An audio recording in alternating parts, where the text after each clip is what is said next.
স্বাগত জানাই তোমাদের শিক্ষা দর্পণ চ্যানেলে। আজকের আলোচ্য বিষয় হলো পার্সোনালিটি মানে ব্যক্তিত্ব। পার্সোনালিটির আজকে পড়ব পার্সোনালিটির ডেফিনেশন, ক্যারেক্টারিস্টিক্স এবং টাইপ।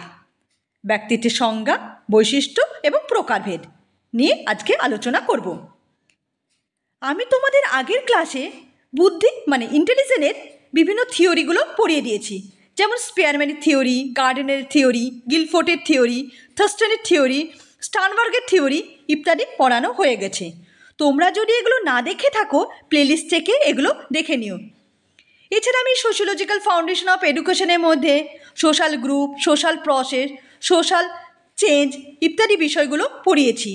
এছাড়া Indian school of philosophy, western school of ফিলোসফির মধ্যে যে সমস্ত স্কুলগুলো আছে সেগুলো পড়ানো হয়ে গেছে। তোমরা এইসবগুলো যদি না দেখে থাকো, প্লেলিস্ট থেকে দেখে নিও। এছাড়া আমি প্রত্যেকদিন তোমাদের শর্ট ভিডিও আপলোড করে থাকি, যেখানে আমি ইম্পর্টেন্ট কি পয়েন্টগুলো বলে থাকি, যেগুলি তোমাদের যে কোনো কম্পিটিশন পরীক্ষায় প্রস্তুত নেওয়ার জন্য বিশেষভাবে সাহায্য করবে।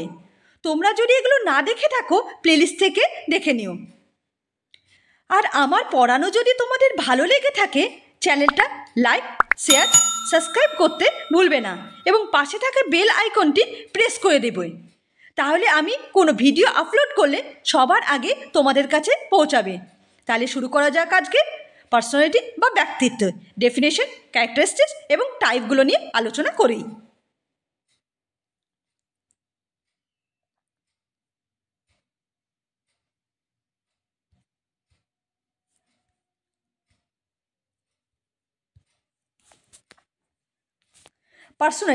পার্সোনালিটির ল্যাটিন শব্দ পার্সোনা থেকে এসেছে। গ্রিক দেশে নাটক মঞ্চস্থ করার সময় অভিনেতারা মুখোশ পরতেন। অভিনেতাদের এই মুখোশ পরাকে পার্সোনা বলা হতো। মুখোশের মাধ্যমে অভিনেতারা তাদের চরিত্র দর্শকের সামনে তুলে ধরতেন। এভাবে অপরের নিকট ব্যক্তি যেভাবে প্রতিভাত হতো তাকে ব্যক্তিত্ব বলে। তাহলে ব্যক্তিত্ব কাকে বলে? তাহলে জানতে পারলে ব্যক্তিত্ব কাকে বলে। ব্যক্তিত্ব শব্দটি একটি ল্যাটিন শব্দ, মানে পার্সোনালিটি শব্দটি একটি ল্যাটিন শব্দ, পার্সোনা থেকে এসেছে। তোমরা এটা সবাই মনে রাখবে, পার্সোনালিটি শব্দটি একটি ল্যাটিন শব্দ, পার্সোনা থেকে এসেছে। মানে গ্রিক দেশে নাটক করার সময় তারা মুখের মধ্যে একটা মুখোশ পরত। এই যে মুখোশ পরে সেই চরিত্র নিয়ে অভিনয় করাকেই বলা হয় ব্যক্তিত্ব। সেই চরিত্রের মধ্যে সেই ব্যক্তিকে নিয়ে অভিনয় করার বিষয়টাকে বলা হয় ব্যক্তিত্ব। মনোবিদ অ্যালফোর্ড বলেছেন, ব্যক্তিত্ব যখন নৈতিক মূল্য নির্ধারণ করে তখন তার চরিত্র এবং সেই চরিত্র থেকে নৈতিক মূল্যবোধের বিষয়টুকু বাদ দিয়ে যা পাওয়া যায় তাই হলো ব্যক্তিত্ব। অনেক ব্যক্তিত্ব বুদ্ধিকে অভিন্ন মনে করেন। ব্যক্তিত্বের সঙ্গে বুদ্ধির সম্পর্ক আছে, এই কারণে তাদের অভিন্ন মনে করা যুক্তিসঙ্গত নয়। তাহলে কি বুঝতে পারলাম আমরা? ব্যক্তিত্ব পার্সোনালিটি শব্দটি ল্যাটিন শব্দ, পার্সোনা থেকে এসেছে। মনোবিজ্ঞান অ্যালফোর্ড বলেছেন, পার্সোনালিটি যে সমস্ত মনোবিদরা যে সমস্ত সংজ্ঞা দিয়েছেন তার মধ্যে সবচেয়ে গুরুত্বপূর্ণ সংজ্ঞা হলো অ্যালফোর্ডের সংজ্ঞা। অ্যালফোর্ড কি বলেছেন? অ্যালফোর্ড বলেছেন, ব্যক্তিত্ব যখন নৈতিক মূল্যবোধের নির্ধারণ করা হয় তখন তার চরিত্র এবং সেই চরিত্র থেকে নৈতিক মূল্যবোধের বিষয়কে বাদ দিয়ে যা পাওয়া যায় তাকে বলা হয় ব্যক্তিত্ব। আশা করি বোঝা গেল ব্যক্তিত্ব কাকে বলে, আর ব্যক্তিত্ব কোথা থেকে উৎপত্তি হয় সেটুকু বোঝানো হলো। আশা করি বোঝা গেছে। এবার আমরা পড়ব ব্যক্তিত্বের প্রকৃতি বা নেচার অফ পার্সোনালিটি।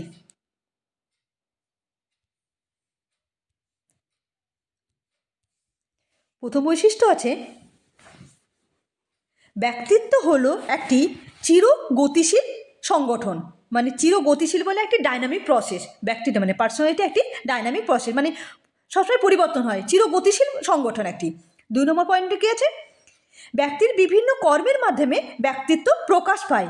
বিভিন্ন কর্ম হলো বাহ্যিক পরিবেশের সঙ্গে ব্যক্তির অভিযোজনের জন্য। 3 নম্বর হলো, ব্যক্তির সঙ্গে পরিবেশের অভিযোজনের ঘটে ব্যক্তির চিন্তা, অনুভূতি, ইচ্ছা, ভাবধারা, কামনা বাসনা জীবন দশা এবং ব্যক্তির সহজাত প্রবণতার দ্বারা। 4 নম্বর পয়েন্ট কি আছে?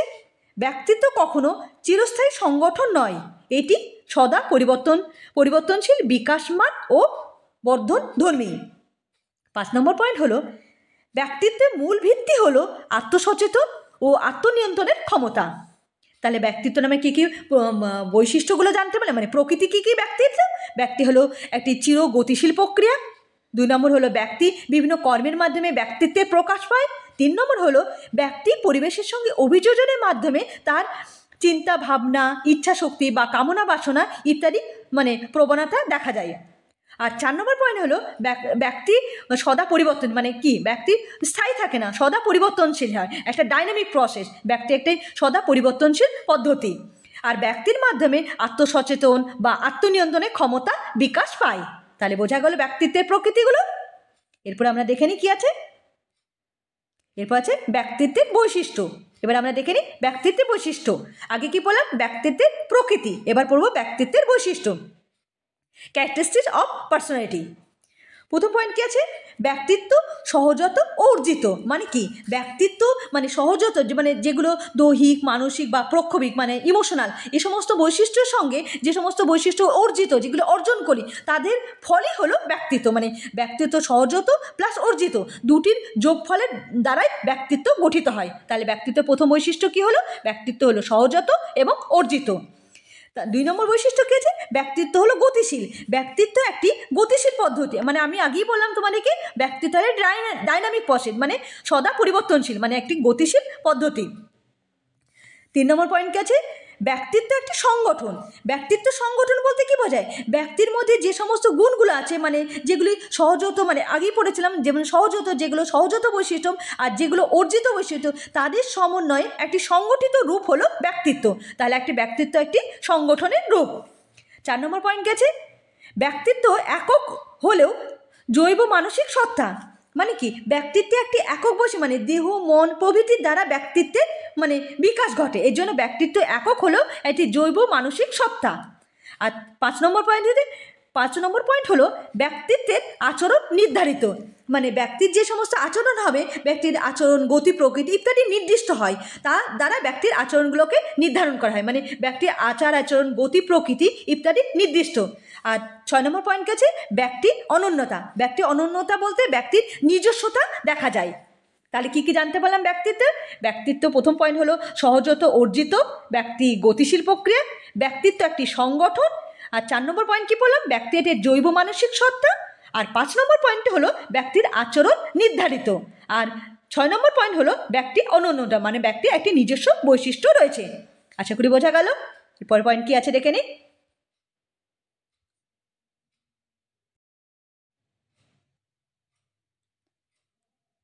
এবার আমরা পড়ব ব্যক্তিত্বের তত্ত্ব, মানে classification of theory of personality. এই যে ব্যক্তিত্বের যে বিভিন্ন তত্ত্ব আছে, মানে থিওরি আছে, মানে পার্সোনালিটির যে সমস্ত থিওরিগুলো আছে এখানে পরপর দেওয়া আছে। এটা হলো সবচেয়ে বেশি ইম্পর্টেন্ট স্লাইড, কারণ এখান থেকে পরীক্ষায় কোশ্চেন পড়বেই।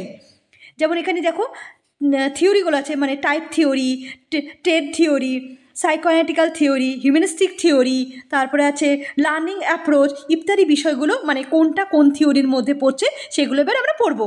মানে টাইপ থিওরির মধ্যে যে সমস্ত থিওরিগুলো পড়ছে, বা টেড থিওরির মধ্যে যে সমস্ত থিওরিগুলো পড়ছে, বা সাইকোঅ্যানালিটিক্যাল থিওরির মধ্যে কোন কোন থিওরি, বা হিউম্যানিস্টিক থিওরির মধ্যে কোন কোন থিওরি আছে সেগুলো আমরা জানবো এবার। প্রথমটা কি আছে? Type theory. টাইপ থিওরির মধ্যে পড়ছে Hippocrates, Kretschmer, Sheldon, Frederick Rosenman and জাংয়ের থিওরি। তাহলে কী কী পড়লাম টাইপ থিওরির মধ্যে? হিপোক্রেট, ক্রিসমান, সেলডন, ফ্রেডরিক রোজেনের থিওরি আর কার্ল জাংয়ের থিওরি। তাহলে টাইপ থিওরির মধ্যে এইগুলো টাইপ থিওরির মধ্যে পড়ছে। এবার তারপর টেড থিওরি। টেড থিওরি মানে কী কী আছে? গর্ডন অ্যালপোর্টের থিওরি, ক্যাটলিনের থিওরি, আইজ্যাংয়ের তত্ত্ব, মানে আইজ্যাংয়ের থিওরি। এই যে এগুলো হলো টেড থিওরির মধ্যে পড়ছে। প্রথমটা হলো টাইপ থিওরি, তারপরেরটা হলো টেড থিওরি। টেড থিওরি মানে অ্যালপোর্টের থিওরি, ক্যাটলিনের থিওরি, আইজ্যাংয়ের থিওরি। আর সাইকোঅ্যানালিটিক্যাল থিওরির মধ্যে কী কী পড়ছে? ফ্রেডরিকের সাইকোঅ্যানালিসিস থিওরি আর অ্যাডেলের থিওরি, এটা হলো সাইকোঅ্যানালিটিক্যাল থিওরি। আর হিউম্যানিস্টিক থিওরির মধ্যে কার্ল জাংয়ের থিওরি, কার্ল রোগারের থিওরি, কার্ল রোগারের সেলফ থিওরি আর মাসলোর সেলফ অ্যাকচুয়ালাইজেশন থিওরি। তাহলে আমরা কি কি পড়লাম? টাইপ থিওরির মধ্যে কোনগুলো, টেড থিওরির মধ্যে কোনগুলো, বা সাইকোঅ্যানালিটিক্যাল থিওরির মধ্যে কোনগুলো, আর হিউম্যানিস্টিক মধ্যে থিওরি কোনগুলো, সেগুলো আমরা জানলাম।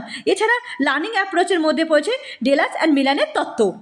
তাহলে তোমরা এগুলো প্রত্যেকে মনে রাখবে, কারণ কোনটা কোন থিওরির মধ্যে পড়ছে, মানে টাইপ থিওরির মধ্যে কোনগুলো পড়ছে, বা টেড থিওরির মধ্যে কোনগুলো পড়ছে, বা হিউম্যানিস্টিক থিওরির মধ্যে কোনগুলো পড়ছে, এগুলো পরীক্ষায় পড়বে।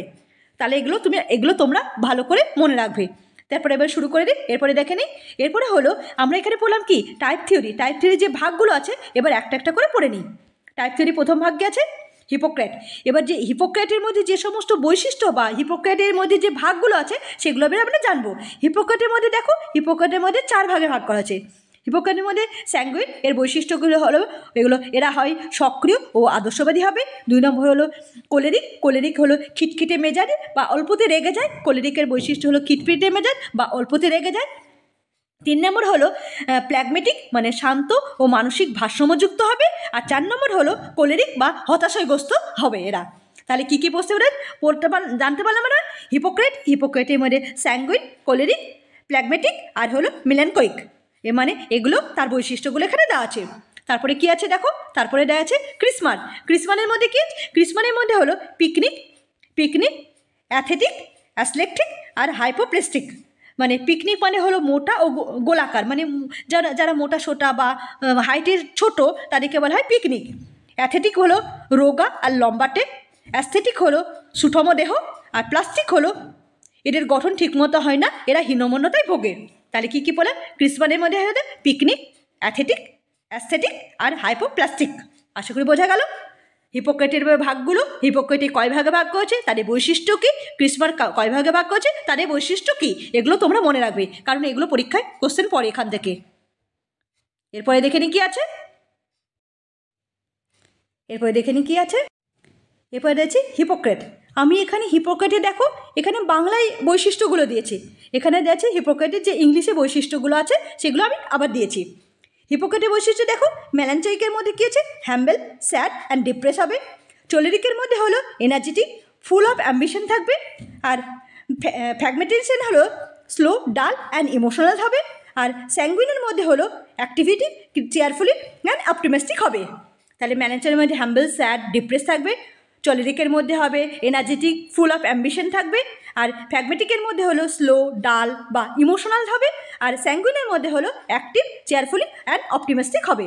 তোমরা এই বৈশিষ্ট্যগুলো এখানে ইংলিশে দেওয়া আছে, আর এখানে দেখো বাংলায় দেওয়া আছে বৈশিষ্ট্যগুলো, মানে স্যাঙ্গুইনের বৈশিষ্ট্য কী, কোলেরিকের বৈশিষ্ট্য কী, ফ্র্যাগমেটেশনের বৈশিষ্ট্য কী, বা মেলানচয়ের বৈশিষ্ট্য কী, এখানে দেওয়া আছে। তোমরা এগুলো দেখে নেবে। এরপরের পয়েন্ট দেখে নিই। এরপরে হলো স্যালডনের বৈশিষ্ট্য কী কী? স্যালডনকে এবার 3 ভাগে ভাগ করেছে, এন্ডোমরফিক, মেজোমরফিক অ্যান্ড ইক্টোমরফিক। এই নামগুলো তোমরা মনে রাখবে। অনেক সময় দিয়ে দেবে স্যালডনের যে মানে কোনগুলো স্যালডনের বৈশিষ্ট্য, তারপরে এন্ডোমরফিক, মেজোমরফিক অ্যান্ড ইক্টোমরফিক। আর কার্ল জাংয়ের বৈশিষ্ট্য কী? এক্সট্রোভার্ট, ইন্ট্রোভার্ট অ্যান্ড অ্যাম্বিভার্ট, মানে বহির্মুখী, অন্তর্মুখী অ্যান্ড উভয়মুখী। যে কার্ল জাংয়ের বৈশিষ্ট্য হলো 3 প্রকার আছে, একটা হলো এক্সট্রোভার্ট, ইন্ট্রোভার্ট অ্যান্ড অ্যাম্বিভার্ট। তোমরা মনে রাখবে এগুলো সব। এরপরে দেখে নি কি আছে। এরপরে দেখো আছে, এরপর আছে ফ্রেডরিক অ্যান্ড রোজম্যানের বৈশিষ্ট্য কি? এরা ফ্রেডরিক অ্যান্ড রোজম্যান এরা মানে বডির যে ডিজিজগুলো হয় সেই দিক থেকে ভাগ করেছে। এখানে টাইপ 1, টাইপ 2, টাইপ 3, না টাইপ এ, সরি এখানে দেওয়া আছে type A, type B, type C and type D. Type এর কি আছে? হার্ট ডিজিজ আর হাইপার টেনশন হবে। টাইপ বি এর হবে হার্ট ডিজিজ হাইপার টেনশন, মানে টাইপ এর ভাগ দিলাম heart disease and hypertension. And type B হবে এর অপোজিট, মানে বিপরীত। টাইপ সি এ কী আছে? Phobic of cancer, phobic to cancer. আর টাইপ ডি হলো ফোনিক টু ডিপ্রেশন। তাহলে আমরা কী কী জানতে হবে? ফ্রেডরিক অ্যান্ড রোজম্যান যে ডিজিজগুলো আছে সেগুলির বেস করে, মানে সেগুলির ওপর ভিত্তি করে যে ভাগগুলো করেছে, type A, type B, type C and type D, এই যে 4 ভাগে ভাগ করেছে সেটা এখানে দেওয়া আছে। আর স্পেনেগারের কী হচ্ছে? স্পেনেগারের ভাগ হলো থিওরিটিক্যাল, মানে তাত্ত্বিক দিক থেকে, আর ইকোনমিক দিক থেকে, আর অ্যাস্থেটিক দিক থেকে, মানে তাত্ত্বিক দিক, মিতব্যয়ীর দিক আর সৌন্দর্যবোধের দিক, এই 3টি দিক থেকে ভাগ করেছেন। তাহলে আমরা কী কী পড়লাম টাইপের মধ্যে? টাইপ 3-র মধ্যে কোনগুলো পড়ছে? টাইপ 3-র মধ্যে হিপোক্রেট, ক্রিসমার, তারপরে হলো স্যালডনের তো মানে স্যালডনের বৈশিষ্ট্য, কালজাংয়ের বৈশিষ্ট্য, সে ফেডরিক অ্যান্ড রোজম্যানের বৈশিষ্ট্য আর স্পিনেগারের বৈশিষ্ট্য। তাহলে এগুলো প্রত্যেকটা হলো টাইপ থিওরির বৈশিষ্ট্য। এরপর আমরা দেখে নিই কী আছে। এরপরে হলো পার্সোনালিটি ট্রেড মানে ট্রেড থিওরি বৈশিষ্ট্য। এতক্ষণ আমরা কি পড়লাম? টাইপ থিওরি বৈশিষ্ট্য। এবার আমরা পড়বো ট্রেড থিওরি, মানে ট্রেড থিওরির যে সমস্ত বৈশিষ্ট্য হয়, ট্রেড থিওরি কে দিয়েছে, তার বৈশিষ্ট্য কী, সেগুলো নিয়ে জানবো। পার্সোনালিটি মানে ব্যক্তিত্বের যে ট্রেড থিওরি রয়েছে, ট্রেড থিওরি কে দিয়েছে? ট্রেড থিওরি হচ্ছে গার্ডনার আলপোর্ট দিয়েছেন 1937 সালে, আর ক্যাটলিনের থিওরি। এই দুটো ট্রেড থিওরির মধ্যে পড়ছে। গার্ডনার আলপোর্টের থিওরি হলো, এই যে থিওরিকে 3 ভাগে ভাগ করেছে: cardinal trade, centre trade and secondary trade. Cardinal trade হলো মূল সংলক্ষণ, কেন্দ্রীয় সংলক্ষণ অ্যান্ড গৌণ সংলক্ষণ। আর ক্যাটলিনের বৈশিষ্ট্য কী আছে? ক্যাটলিনে দেখো সোর্সেস মানে পতীয় সংরক্ষণ। এটা 60 PF ট্রেড রয়েছে, মানে 16টা বৈশিষ্ট্য রয়েছে। বৈশিষ্ট্যগুলো অত দরকার নেই, বাস মনে রাখবে ক্যাটলিন যে ভাগগুলো করেছে 16টা বৈশিষ্ট্য দিয়েছে, মানে 16 PF ক্যাটলিনই দিয়েছে, মানে ব্যক্তিত্বের 16টা বৈশিষ্ট্য দিয়েছে। আর এটা মানে কী থেকে গ্রহণ করা হয়? এল ডাটা থেকে, কিউ ডাটা থেকে আর টি ডাটা, এই ডাটাগুলো থেকে এই বৈশিষ্ট্যগুলোকে গ্রহণ করা হয়। আশা করি বোঝা গেল। এরপর আমরা দেখে নিই। এরপর আমরা দেখব personality of the assessment of personality, মানে ব্যক্তিত্বের যে হয়, যে অ্যাসেসমেন্টে যে সমস্ত টেস্টগুলো করা হয় সেগুলো নিয়ে আলোচনা করব। তাহলে পার্সোনালিটি অফ অ্যাসেসমেন্টে কী আছে? রোসা ইন ব্লক টেস্ট, তারপর হলো থ্যামেটিক অ্যাপারসেপশন টেস্ট, তারপরে পিকচার অ্যাসোসিয়েশন টেস্ট, তারপর children apperception test and word association test. মানে এই সমস্ত টেস্টগুলো পার্সোনালিটিতে করা হয়। পার্সোনালিটির যে টেস্টগুলো আছে সেই টেস্টগুলো, এর মধ্যে থ্যামেটিক অ্যাপারসেপশন টেস্ট মানে TAT, এটা খুবই ইম্পর্টেন্ট। প্রত্যেকবার পরীক্ষা একবার পড়ে থাকে, প্রত্যেকবার পরীক্ষাতে ম্যাক্সিমামই এটা পড়ে থাকে। এটা হলো থ্যামেটিক অ্যাপারসেপশন টেস্ট। মানে এই থ্যামেটিক অ্যাপারসেপশন টেস্ট কোন অভিক্ষায় করা হয়? এটা হলো পার্সোনালিটি মানে ব্যক্তিত্বে করা হয়। থ্যামেটিক অ্যাপারসেপশন টেস্ট, তারপর রোসা ইন ব্লক টেস্ট বা picture association test, children apperception test and word association test. তোমরা এই টেস্টগুলো মনে রাখবে। তারপরে কি আছে? তারপরে পয়েন্ট কি আছে? তারপরে পয়েন্ট হলো সাবজেক্টিভ টেকনিক, মানে এবার কোন টেকনিকগুলো ব্যবহার করা হয় সেগুলো আমরা জানবো। এটা হচ্ছে অটোবায়োগ্রাফি, কেস স্টাডি, ইন্টারভিউ এবং কোশ্চেনার। মানে ব্যক্তিত্বে মানে পার্সোনালিটির যে সমস্ত টেকনিক ব্যবহার করা হয় সেগুলো কী কী আছে? একটা হলো অটোবায়োগ্রাফি, কেস স্টাডি, ইন্টারভিউ এবং কোশ্চেনার। এই সমস্ত মানে টেকনিকগুলো ব্যবহার করে, মানে ব্যক্তিত্বে সংলগ্ন অ্যাসেসমেন্টের জন্য এই সমস্ত টেকনিকগুলোকে ব্যবহার করা হয়। তাহলে আমরা কি কি জানলাম? অ্যাসেসমেন্টের মানে ব্যক্তিত্ব মূল্যায়নের জন্য কী সমস্ত টেস্ট করা হয়? রোসা ইনবক্স test, thematic apperception test, picture association test, children apperception test and word association test. তোমরা এই টেস্টগুলো ভালো করে মনে রাখবে, কারণ পরীক্ষার হলে এই টেস্টগুলো থেকে অনেক সময় বলে দেয় থ্যামেটিক অ্যাপারসেপশন টেস্ট কোন অভিক্ষায় গ্রহণ করা হয়। এটাকে হয় পার্সোনালিটি টেস্টে, মানে ব্যক্তিত্বে অভিক্ষার ক্ষেত্রে এই টেস্টটা গ্রহণ করা হয়। এই টেস্টগুলো তোমরা প্রত্যেকটা মনে রাখবে। তাহলে আমাদের আজকে কমপ্লিট হয়ে গেল। তাহলে আমরা কি পড়লাম? পার্সোনালিটি বৈশিষ্ট্য, পার্সোনালিটি সংজ্ঞা মানে পার্সোনালিটি কাকে বলে, কোথা থেকে পার্সোনালিটি এসছে, আর আমরা পড়লাম পার্সোনালিটির যে থিওরিগুলো। সবচেয়ে ইম্পর্টেন্ট হলো পার্সোনালিটির যে থিওরি, কে কোন থিওরি দিয়েছে তোমরা এটা ভালো করে মনে রাখবে। টাইপ থিওরি কে দিয়েছে, বা টাইপ থিওরি যে আমরা আজকে পড়লাম, টাইপ থিওরির যে সমস্ত ভাগগুলো আছে, তার বৈশিষ্ট্যগুলো আছে, সেগুলো নিয়ে আলোচনা করলাম। তাছাড়া আমরা পড়লাম ট্রেড থিওরি কে দিয়েছে, এগুলো আমি আলাদা করে পড়াবো। ট্রেড থিওরি যে অ্যালপোর্টের থিওরি, ক্যাটলিনের থিওরি, আইজ্যাকের থিওরি, এগুলো আমি আলাদা আলাদা করে প্রত্যেকটা আলাদা করে পড়িয়ে দেবো। এখানে আমি জাস্ট বলে দিয়েছি কোন থিওরি কে দিয়েছে, আর টাইপ থিওরিটি পুরোটাই পড়িয়ে দিলাম। আশা করি বোঝা গেল। আর তোমাদের যদি কোনো জিনিস বুঝতে অসুবিধা হয় আমাকে মেসেজ করবে, আমি তার উত্তর দেব। আর আমার পড়ানো তোমাদের কেমন লাগছে তোমরা মেসেজ করে আমাকে বলবে। আর আমার পড়ানো যদি তোমাদের ভালো লেগে থাকে চ্যানেলটাকে লাইক, শেয়ার, সাবস্ক্রাইব করতে ভুলবে না। ধন্যবাদ।